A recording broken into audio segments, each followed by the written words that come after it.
नमस्कार. ठाण्याच्या राजकीय, सामाजिक आणि सांस्कृतिक घडामोडींचं वर्तमान चित्र दाखवणाऱ्या ठाणे वर्तमानमध्ये मी नितीन बोरसे आपलं पुन्हा एकदा हार्दिक स्वागत करतो. सादर करीत आहोत आजच्या ठळक बातम्या. बाळकोम ढोकाळे भागात अनेक वर्षांपासून नगरसेवक म्हणून काम करणारे ज्येष्ठ नगरसेवक देवराम भोयर आणि संजय भोयर यांची भाजप महायुतीचे उमेदवार आमदार संजय केळकर यांनी भेट घेतली. यावेळेस विविध प्रश्नांबरोबरच प्रचाराच्या रणनीतीबाबत सविस्तर चर्चा झाली. भविष्यात बाळकोम ढोकाळीतील नागरिकांना परिपूर्ण सुविधा मिळतील यासाठी कटिबद्ध असल्याचं आमदार केळकर यांनी या भेटीत सांगितलं. ठाणे शहर विधानसभा मतदारसंघात महायुतीचा विक्रमी मताधिक्याने विजय करण्याचा निर्धार देखील यावेळेस करण्यात आला. विधान परिषदेचे आमदार निरंजन डावखरे, ठाणे विधानसभा निवडणूक प्रमुख श्री सुभाष काळे, शिवसेनेचे शहर प्रमुख हेमंत पवार आदी मान्यवर यावेळेस उपस्थित होते. ठाणे शहरातील 4ही विधानसभा मतदारसंघांपैकी सगळ्यात काटेकी टक्कर जर कुठे असेल तर ती ठाणे शहर विधानसभा मतदारसंघामध्ये. यामध्ये नेमकं कोण जिंकून येईल हे अद्यापही कुणीही छातीठोकपणे सांगू शकत नाही. कारण मनसेचे अविनाश जाधव, भाजपचे संजय केळकर आणि शिवसेना उबाठाचे श्री राजन विचारे या तिघांनीही आपापली ताकद या ठिकाणी अक्षरशः पणाला लावलेली आहे. या पार्श्वभूमीवर महाराष्ट्र नवनिर्माण सेनेचे अध्यक्ष श्री राज ठाकरे यांची सभा आज ठाणे शहरातील गावदेवी मैदानामध्ये होत आहे.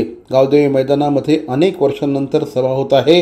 यापूर्वी हिंदू हृदय सम्राट बाळासाहेब ठाकरे हे मैदान अक्षरशः गाजवायचे.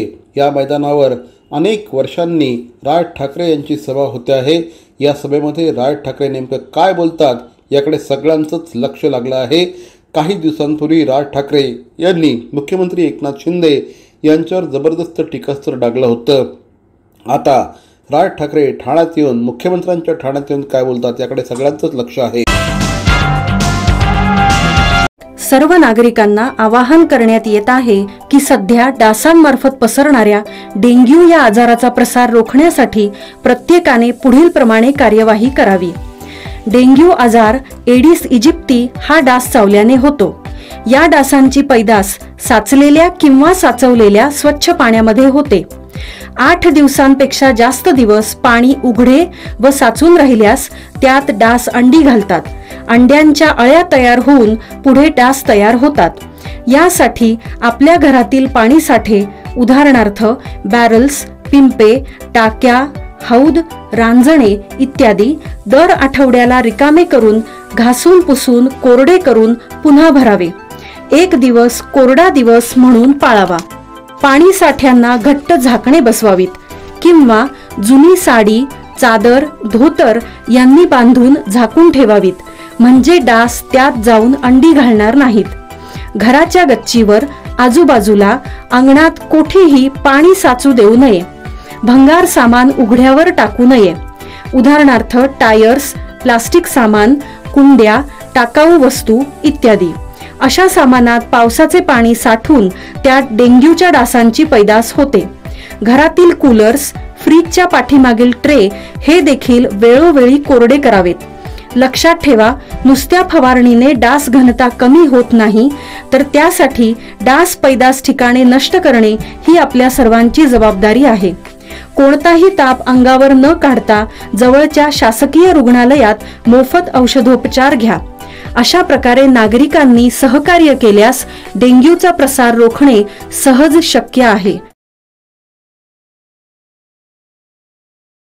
CP Goenka International School, nurturing talent at young age for scholastics, sports and performing arts in global perspective. Proud to have world toppers and country toppers in 10th standard Cambridge examinations. Ranked the best emerging school by the Times of India for personality over percentage. CP Goenka is the intelligent choice. मुख्यमंत्री श्री एकनाथ शिंदे यांच्या प्रचारासाठी आज श्री नरेश म्हस्के यांच्या पुढाकाराने हरिओम नगर, बारा बंगला, अष्टविनायक चौक या परिसरामध्ये प्रभात फेरी काढण्यात आली होती. यावेळेस मोठ्या संख्येने ठाणेकर नागरिक या प्रभात फेरीमध्ये सहभागी झाले. मॉर्निंग वॉकला येणाऱ्या नागरिकांशी यावेळेस श्री नरेश म्हस्के यांनी संवाद साधला. यावेळेस त्यांच्यासह श्री भरत चव्हाण आणि कोपरी परिसरातील सामाजिक कार्यकर्ते आणि राजकीय नेते उपस्थित होते. यावेळेस बोलताना मुख्यमंत्र्यांनी या परिसरामध्ये जी कामं केली आहेत त्याची पोचपावती म्हणून या परिसरातील जनता प्रचंड मताधिक्याने मुख्यमंत्र्यांना जिंकून देईल असा विश्वास नरेश म्हस्के यांनी व्यक्त केला. लोकांना भेटण्याकरता आणि लोकांशी संपर्क साधण्याकरता आणि एकनाथ शिंदे साहेब यांना आम्ही सांगितलं की तुम्ही मतदारसंघात येऊ नका, तुम्ही 288 मतदारसंघात महायुतीचा प्रचार करा. आम्ही प्रत्येक जण एकनाथ शिंदे म्हणून लोकांसमोर जाऊ. तुम्ही एवढं प्रचंड काम केलेलं आहे आणि या म्हणून आमचे सर्व पदाधिकारी आणि कार्यकर्ते, मी सुद्धा एक कार्यकर्ता म्हणून सर्व लोकांच्या भेटीगाठी घेत आहे आणि एकनाथ शिंदे साहेब यांना प्रचंड बहुमताने निवडून आणण्याचा निर्धार आम्ही प्रत्येकाने घेतलेला आहे. जखमीची शस्त्रक्रिया करायची झाल्यास खाजगी रुग्णालयामध्ये शस्त्रक्रिया करण्याला प्राधान्य दिलं जातं, तरी ठाणे सिव्हिल रुग्णालयात अवघड शस्त्रक्रिया यशस्वी होत आहेत. लहान वयातच मोतीबिंदू असणाऱ्या मोरबाडमधील 5 वर्षाच्या मुलीचे आणि आंबिवलीतील 10 वर्षाच्या मुलाची आव्हानात्मक असणारी मोतीबिंदूची कठीण शस्त्रक्रिया सिव्हिल रुग्णालयामध्ये करण्यात आली. मोरबाड परिसरातील 5 वर्षांची राणी आणि आंबिवलीतील 10 वर्षांचा विजय या दोघांचीही नावं बदलण्यात आली आहे.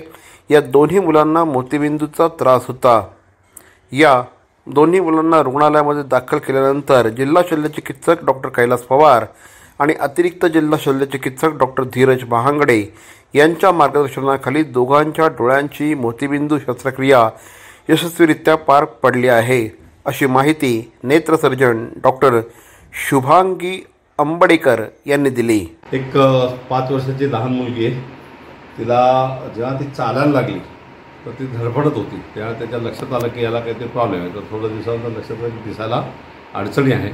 मग त्या तिकडे नजदीकच्या हॉस्पिटलला, ती मुरबाडवरून आहे, नजदीकच्या हॉस्पिटलमध्ये दाखवलं.